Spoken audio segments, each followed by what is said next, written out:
ഇന്ന് ഞാനൊരു കമന്റ് നോക്കിയപ്പോൾ എനിക്ക് മനസ്സിലായി ഇതൊന്നും ഒരാളും ക്രിയേറ്റ് ചെയ്തല്ലാന്ന്. എൻ്റെ ഒരു വീഡിയോക്ക് വന്ന കമന്റാണിത്. കമ്മ്യൂണിസ്റ്റ് വിരോധിയായ സലീം കുമാറിന് ആദരാഞ്ജലികൾ. എടോ, അയാൾക്കൊരു രാഷ്ട്രീയ അനുഭവം ഉണ്ടായിരുന്നത് എന്നുള്ളത് ശരി തന്നെയാണ്. നമ്മളെല്ലാം ഏറെ കാലം ചിരിപ്പിക്കുകയും ചിന്തിപ്പിക്കുകയും ചെയ്ത പ്രിയപ്പെട്ട നമ്മുടെ സിനിമാ നടൻ സലീം കുമാർ നമ്മളിൽ നിന്ന് വിട പറഞ്ഞു. അദ്ദേഹത്തിൻ്റെ മരണവാർത്ത സോഷ്യൽ മീഡിയയിലെല്ലാം വന്ന സമയങ്ങളിലൊക്കെ അതിന് താഴെ വന്ന കമൻറ്റുകളൊക്കെ നമ്മളെ മനസ്സിനെ ഏറെ വേദനിപ്പിക്കുന്നതാണ് എന്നതിൽ യാതൊരു സംശയമില്ല. അതേക്കുറിച്ച് പല വിമർശനങ്ങളും പല ആളുകളും സോഷ്യൽ മീഡിയയിലൂടെ എല്ലാം പങ്കുവെച്ചതും നമ്മൾ കണ്ടതാണ്. അത്തരക്കാരിട്ട മെസ്സേജുകളും കമൻറ്റുകളും നമ്മൾ വായിച്ചപ്പോഴൊക്കെ നമ്മുടെ മനസ്സിനെ വല്ലാതെ വേദനിച്ചു. ഒരു മരിച്ച ഒരു മനുഷ്യനെ കുറിച്ച് ഇത്രമാത്രം വിദ്വേഷവും വെറുപ്പും ഇത്തരം ആളുകളിൽ ഉണ്ട് എന്നുള്ളത് മനസ്സിലാക്കുമ്പോഴാണ് അതെല്ലാം ആരാണ് ഇതിൻ്റെ പിന്നിൽ എന്നുള്ളത് നമുക്ക് മനസ്സിലാക്കാൻ കഴിയും. നമുക്കറിയാം, സലീം കുമാറിനെ സംബന്ധിച്ചിടത്തോളം അദ്ദേഹം ഒരു രാഷ്ട്രീയ പാർട്ടിയോട് വല്ലാതെ അടുപ്പവും അദ്ദേഹത്തിൻ്റെ കുട്ടിക്കാലം മുതൽ അദ്ദേഹം മരിക്കുന്നത് വരെ ആ ഒരു പ്രസ്ഥാനവുമായി, കോൺഗ്രസ് എന്ന പാർട്ടിയുമായി അദ്ദേഹത്തിന് വലിയ അമിതമായ ബന്ധമുണ്ട് എന്നുള്ളത് നമുക്ക് പല സന്ദർഭങ്ങളിലും കഴിഞ്ഞ തെരഞ്ഞെടുപ്പ് വേളയിൽ പോലും നമ്മൾ കണ്ടതാണ്. കോൺഗ്രസിലെ നേതാക്കളുമായും അതുപോലെ തന്നെ വി ഡി സതീശനും അദ്ദേഹത്തെക്കുറിച്ച് പറഞ്ഞ വാക്കുകളും നമ്മൾ ഇന്ന് സോഷ്യൽ മീഡിയയിലൊക്കെ കണ്ടത് വളരെയേറെ മനസ്സിനെ വളരെ വേദനിപ്പിക്കുന്ന പല സന്ദർഭങ്ങളും വി ഡി സതീശൻ പറഞ്ഞപ്പോഴൊക്കെ നമ്മുടെ മനസ്സിലേക്ക് കടന്നു വന്നു എന്നുള്ളതാണ്.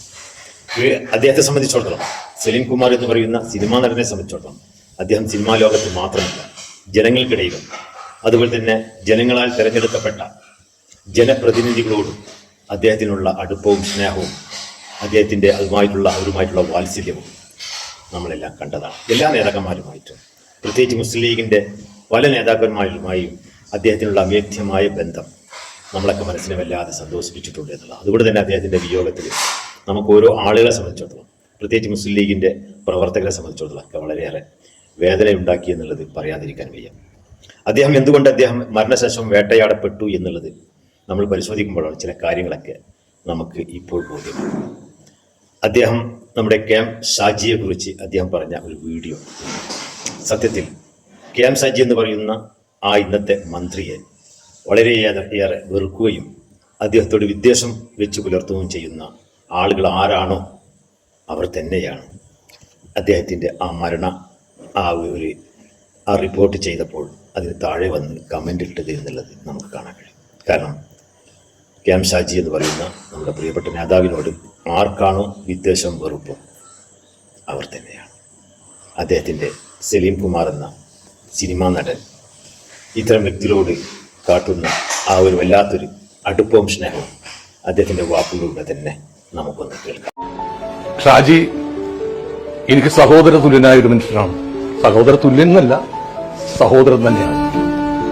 അപ്പൊ നിങ്ങൾ ചോദിക്കും, മുസ്ലിമായ ഷാജി ഹിന്ദുവായ ഞാൻ തമ്മിൽ എങ്ങനെയാണ് സഹോദരന്മാരായത്? അതാണ് ഞാനും ഷാജിയും തമ്മിലുള്ള സൗഹൃദം. വർഷങ്ങളുടെ ബന്ധമാണ് എനിക്കും ഷാജിക്കുമുള്ളത്. ആ സൗഹൃദം ഇന്നും അതിനൊരു കോട്ടം തട്ടാതെ നിലനിൽക്കുകയാണ്. ഷാജി ഒരു വേട്ടയാടപ്പെട്ട, ഇടതുപക്ഷത്താൽ വേട്ടയാടപ്പെട്ട ഒരു പൊതുപ്രവർത്തകനാണ്. അദ്ദേഹത്തിനെതിരെയുള്ള കേസുകൾ, അദ്ദേഹത്തെ വളരെ താറടിച്ച് കാണിക്കാൻ വേണ്ടി ഇടതുപക്ഷ ഗവൺമെന്റും എല്ലാം അദ്ദേഹം നിരന്തരം പോലീസിനെയും വിജിലൻസിനെയും എല്ലാം വിട്ട് നിരന്തരം വേട്ടയാടി മൃഗം പോലെയായിരുന്നു അവരുടെ. പക്ഷേ ഒറ്റയാൾ പട്ടാളം പോലെ ധീരനായ ഷാജി അതിനെല്ലാം